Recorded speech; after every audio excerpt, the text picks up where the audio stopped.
Longtemps attendu, la rupture conventionnelle dans la fonction publique n'existe que depuis le 1er janvier 2020 et sera expérimentée jusqu'au 31 décembre 2025. Que faut-il savoir ?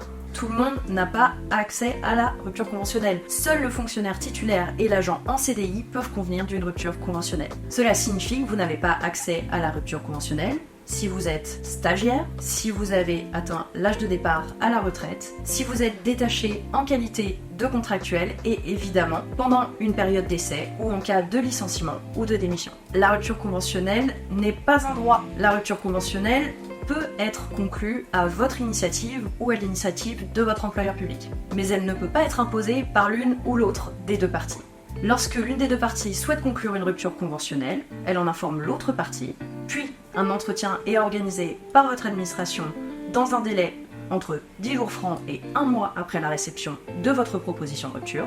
Votre employeur doit alors obligatoirement vous apporter une réponse, mais sa décision d'acceptation ou de refus de rupture conventionnelle n'a pas à être motivée. La rupture conventionnelle a des avantages, mais aussi des inconvénients.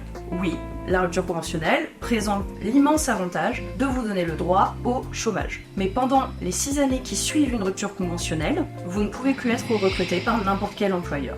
Si vous enfreignez cette règle, vous devrez rembourser l'indemnité de rupture. Si vous avez des questions sur la rupture conventionnelle dans la fonction publique, n'hésitez pas à nous laisser un message en commentaire ou à nous appeler.